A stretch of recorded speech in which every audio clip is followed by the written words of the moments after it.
Kansas, gateway to Oz. Under the rainbow, this is where it was. Hollyhocks and red ripe tomatoes, hand-churned homemade ice cream.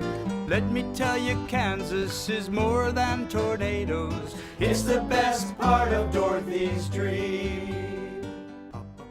Today on Around Kansas, join us for a story about the town of Waterville and the Weaver Hotel. Then join us for a story about Cowley Lake. And we'll have a poem from Ron Wilson. And we'll end with a look at an author who writes about eggs and the history of baking.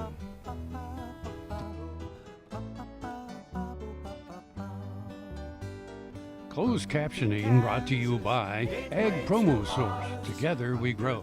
Learn more at agpromosource.com. This segment brought to you by Kansas Regenerative Medicine Center. Your stem cells, your health, your life. Welcome to Kansas. Well, hello again. I'm Frank, and Deb's out there in western Kansas, and this is Around Kansas, the show that talks about what makes Kansas great to live, work, play, and visit. Okay? It is fun. Anyway, we have a bunch of stuff to talk about today. Here we are, already at the 10th of October. Can you believe that?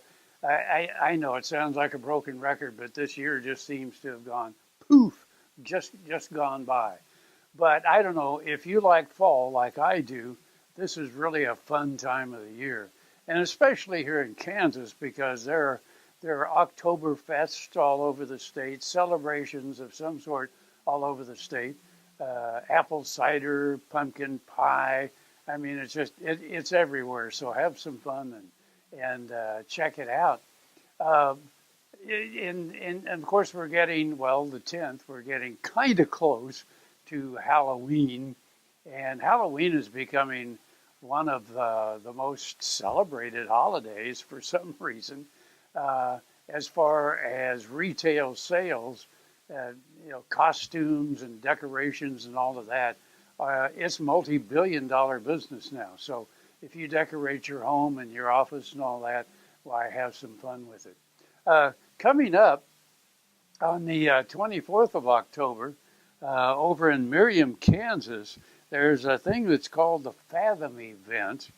And this year they're going to show the original 1968 version of Night of the Living Dead. So anyway, you might go online and check that out as far as tickets and where it is and all that. And I'm also going to plug this because, as you know, I'm with WREN Radio, Internet Radio Station. And we are co-sponsoring Keith the Critic's Slash and Bash this year. And this is quite a thing. This is one day, and they start at 10 o'clock in the morning with Abbott and Costello Meet the Mummy, and then Demon with the Atomic Brain, short movie showcase, Lost Boys. Anyway, it goes to 10:35 to midnight, so it's an entire day of slash and bash movies. The cost is $8 at the break room downtown. And if you wait and get your ticket at the door, it's $10. But anyway, this is really a fun thing. So be sure to put that on your calendar too. It happens to be coming up very quickly, like October 13th. And so this is the 10th. Anyway, Keith the Critic. Keith Van Sickle's been a movie critic for, 20, 30 years here in the Topeka area. Anyway, Deb has some stories today, too. We got to wrap it up. She's going to talk about Waterville and the Weaver Hotel, something about the Cowley Lake, and must be the wildlife, and then butter, eggs, and historic recipes, a book by Heather Palmer. So anyway, after you see these messages, Deb's going to have some pretty good stories. See ya. Watch Ag AM in Kansas online at agaminkansas.com. Hi, I'm Kim Mandarin with Hardy Insurance. I'm here to help you with all of your farm and ranch needs. When it comes to protecting your operation and your family, you need a name you can trust at a price you can afford. Call me today or visit hardyaviationins.com. Valley Vet Supply is devoted to providing information and professional quality products at reasonable prices. ValleyVet.com, ValleyVet.com, Valley Vet Supply. With nearly 100 years of broadcasting excellence, Ren Radio is now live on the internet playing hit songs of the 50s, 60s, and 70s. Join Jack Diamond, Matt Collins, Les Glenn, Frankie C., Antonio Barber, Wings Callahan, and the real Don Steele for some of the best music ever recorded. Hear it at rendigitalmedia.com or get the Ren Oldies Radio app in Play Store or App Store and tell Alexa, good times and great oldies on Ren Internet Radio. This segment brought to you by Kansas Regenerative Medicine Center. Your stem cells, your health, your life. As we are marking the 150th anniversaries across the state, many over the next couple of years will be connected to the arrival of the railroad. After the Civil War ended in 1865, plans for the transcontinental tracks that would connect both sides of the nation went full steam ahead. Many towns were established by the railroad, like the town of Waterville along the Little Blue River in Marshall County. The rolling grassy hills of Marshall County were crisscrossed by the Pony Express route and the Oregon Trail, so it was only natural that the central branch of the Union Pacific Railroad would take this course as well. William Osborne, a railroad executive from New York, named Waterville for his hometown. The post office was established in 1868 and the town 2 years later. The Victorian-era town boasts streets lined with painted ladies, those spacious, multicolored, much-decorated homes that hearken to the days of lemonade on front porches with the neighbors. The focal point of the town remains the historic Weaver Hotel. Built in 1905, the Weaver Hotel sits directly across the street from the railroad tracks. Passengers waited for their train in the front parlor of the hotel, found lodging upstairs, ate in the dining room, and stepped across the street for performances in the Opera House. Railroad crews also stayed at the Weaver. First, the workers building the railroad farther west, and then the regular train crews. In the early years, drummers, traveling salesmen, arrived on the train and stayed at the Weaver Hotel. The impressive Weaver building and cosmopolitan establishment was known as the pride of the Central Line. The Weaver Hotel is a landmark of railroad history and symbol of the partnership between local commerce and the transportation industry. It came into being because of the railroad and lives again as railroad history is preserved in Waterville. After sitting empty for years, the Waterville Preservation Society purchased the building and set out to save this important piece of the community. With the help of 2 grants and the hard work of many concerned citizens, the Weaver Hotel has been given a facelift, inside and out. Plan to spend the night, the weekend, or longer. The facility hosts 10 lodging rooms, 2 party rooms, a visitor center with gift shop. Modern comforts have not been sacrificed. All rooms have private baths, cable TV, clock radios, air conditioning, and Wi-Fi. Guests will find iced coffee and tea available on the main floor, and included in the price of each room is full hot breakfast for 2 to be served in the dining room. Guests are welcome to take breakfast to their rooms or eat in the dining tables. Please contact the hotel for additional food service accommodations and catering. You're welcome to browse the gift shop, Pastime, on the main floor, featuring a large selection of souvenirs, gifts, and greeting cards. The entire facility is handicapped accessible. It is the only hotel in town and the only elevator not holding grain in Waterville. A visit to the picturesque town of Waterville is truly like stepping back into time, a simpler, quieter time. Fort Wallace was the fightingest fort in the West. Fossils, Indians, soldiers, scouts, wagons, trails, pioneers, stories. Discover the story of Fort Wallace and the people who served here, the people who fought here, the people who settled here. Wallace County, where the past is present.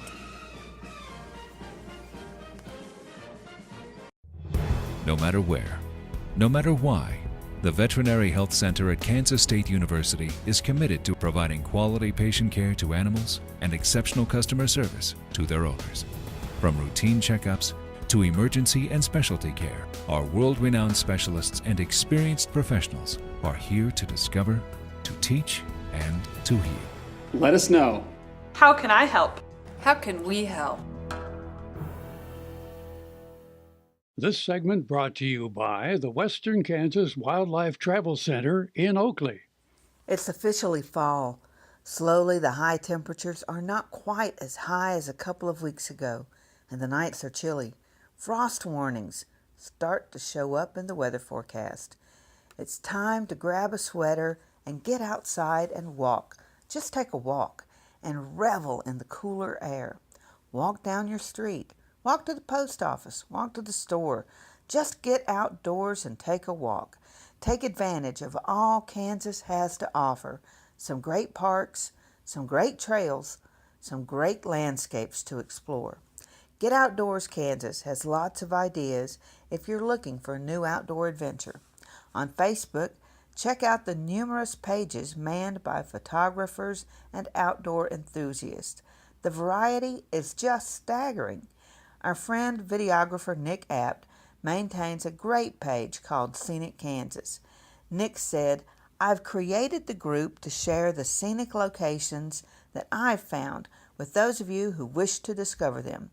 Each month, I will post maps of different regions in Kansas.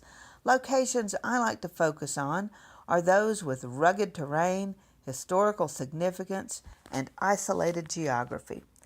Let's take a look at the video Nick created of the quiet falls at Cowley Lake. Thanks, Nick, for a lovely trip around one of Kansas' most scenic lakes.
Welcome to Western Kansas Wildlife Travel Center, right here in Oakley, Kansas on I-70 at exit 76.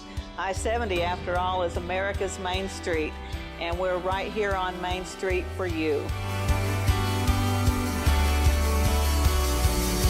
Now that I'm an Oakley resident, I still come in almost every day, and I sit and listen to the conversations of the people around me.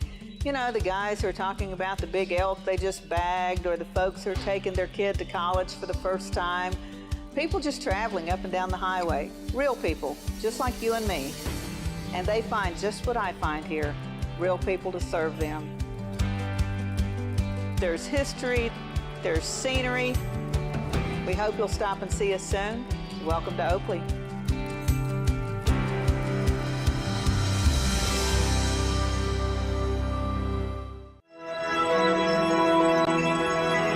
Highways 40, 83, and I-70 come together right here in Oakley. Roads that lead to businesses, to magnificent rock formations, to scenic vistas, to places where legends were made. Roads that lead us home. Discover Oakley, the gateway to western Kansas. I had this horse. It was a good horse, except for when the wind was blowing above 30 miles an hour. Wind was blowing about 35, 40, and I saddled him up and rode him out to the end of the lane, and I thought, well, he's doing pretty good. And about 6 jumps later, I was laying on the ground and thinking, boy, my shoulders sure hurt. I kept waiting, and it didn't get better, and so I went to orthopedic surgeon, and that showed that I had torn rotator cuff. And said, well, we'll have to do surgery.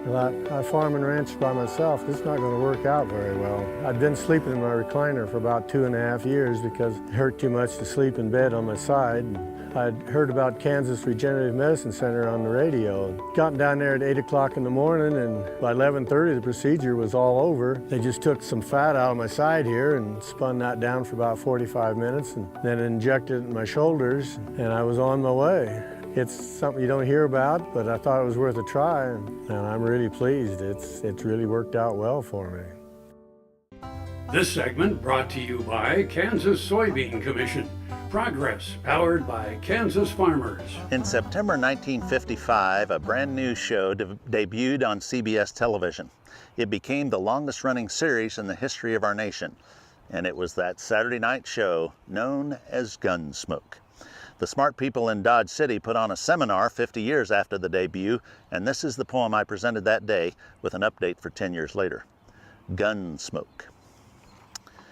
I can't believe it's been 60 years since the TV show Gunsmoke did first appear. In September 1955 came a new series that would grow and thrive. It featured a tall, brave lawman played by James Arness. At capturing the bad guys, he was the best. You knew that he would get the villain as he played the character Marshal Matt Dillon. At the Long Branch Saloon, he had a friend who was pretty, but he never quite got hitched with his friend Miss Kitty. In an office above the town boardwalk was the town doctor, who of course was called Doc. Chester was Marshal Dillon's first deputy. He walked with a limp for everyone to see. Then Festus Hagen came on the show, along with Newley and Quint and others also. Good acting, good writing, and other reasons kept that show going for 20 seasons. It was the longest running series in the history of our nation and provided entertainment for young and old generations. So I can't believe it began some 60 years ago, but it brings back good memories of the Gunsmoke TV show. When I visited Dodge City, one thing made me frown. Where were all those mountains the marshal rode into whenever he rode out of town? Happy trails.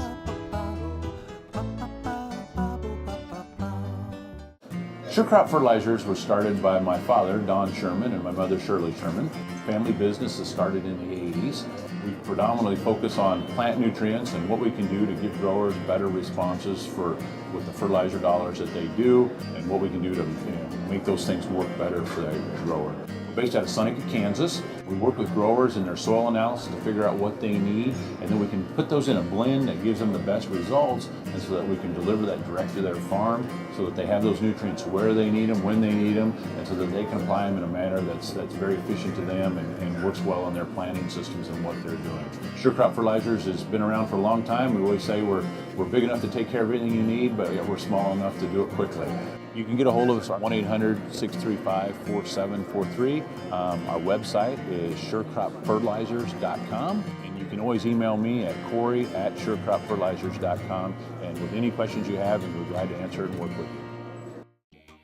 The Kansas Wheat Innovation Center in Manhattan is rediscovering ways to get improved varieties and new genetics in the hands of farmers faster. Grower-led and checkoff-funded research initiatives are bringing about positive change. This grassroots leadership provides a strong voice in Topeka and Washington, D.C. Now is the time to partner with Kansas Wheat in moving wheat forward. Kansas Wheat Commission and Kansas Association of Wheat Growers. Farmers investing in their future and yours. Log on to rediscoverwheat.org. This segment brought to you by Kansas Farm Bureau, the voice of agriculture. To join today or more information, go to kfb.org or find us on Facebook and Twitter. Good morning, y'all. I hope you got a good view of this because I've got something really special to share. I'm working on the laundress quarters exhibit here at the museum. And I'd like to introduce you to, this is Elmer. Is that not a pretty rooster? And then I've got this little bitty hen. Maybe we'll call her Eleanor to go along with Elmer. Isn't she pretty? All right. And I'm just putting a couple of eggs here in that little exhibit to demonstrate how the laundresses had a normal life. You know, they had butter, made butter, raised chickens to have eggs. And the eggs got me to thinking about my friend Heather Palmer, who is an historian in Massachusetts. Though we both grew up in Virginia, we actually met at Governor's School for the Gifted and Talented many, many years ago in a galaxy far, far away. She's working on a new novel, and she's sharing that in pieces on her blog, or you can go ahead and buy it on Kindle. But she posted the other day about recipes, and I know that a lot of my friends enjoy recreating historic recipes, and even if you're not much of a cook, how food has evolved and the measurements and all those things. A lot of people read cookbooks just for the entertainment. So Heather went about investigating the size of eggs that were used in the diary of the Emily, who is the star of her new novel. And this book is based on an actual diary that Heather owns, so it's pretty cool. So these are the words and the research of my dear friend Heather Palmer. Have you ever wondered why old recipes seem to call for an enormous amount of butter and eggs? Butter the size of an egg was a frequent measure given in recipes in 1864, the year Emily kept her diary. The heroine of the novel, One Year from Tonight, often wrote in her 1864 diary about cooking, and I have presented some of the recipes popular that year, but translating them into modern equivalents requires some research. According to the Food and Drug Standards for 2018, chicken eggs are graded from small to jumbo, with weight ranges from 1.5 ounces an egg to 2.5 ounces an egg. Eggs which are commercially sold to consumers, though, must weigh between 2 ounces to 2.5 ounces. The size egg which a hen lays is determined solely by the breed of chicken, age of the chicken, and to a lesser extent, the feed given to the chicken.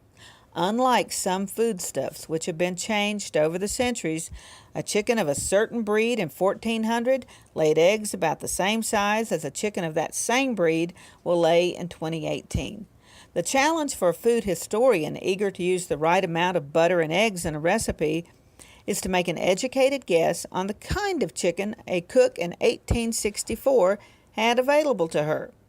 In 2018, the most common chicken breeds for commercial egg production in the United States are the Rhode Island Red and the Leghorn. Not surprisingly, these breeds also produce the largest eggs. If they were the chickens to which Emily had access, she would have put about 2.5 ounces of butter into her recipes, which called for butter the size of a hen's egg. According to the extant farm records, however, it is possible that the most common chicken in farmyards in 1864 was the Hamburg. Favored for its prolific laying and tender meat, the Hamburg hens lay eggs that average just about 1.6 ounces. Another factor to take into account in determining the size of an average egg on a farm in 1864 is the fact that in most breeds, chickens lay larger eggs as they age. Farm practice in the 1860s was to keep cycling through chickens so that the ones used for meat were still young and tender. This means that the typical farm wife in 1864 may have been using eggs which were just about 1.25 ounces. Armed with this information, suddenly recipes from the 1860s that seemed to call for an enormous amount of butter and eggs seem much less rich. 1 Year from Tonight is on Kindle and at the website listed below. Wow, that's it for today. I'm Frank, and out in western Kansas, she's dead. And we'll see you somewhere around Kansas. Closed captioning brought to you by Ag Promo Source. Together we grow. And churned Learn more homemade at ice agpromosource.com. Let me tell you, Kansas is more than tornadoes. We're the best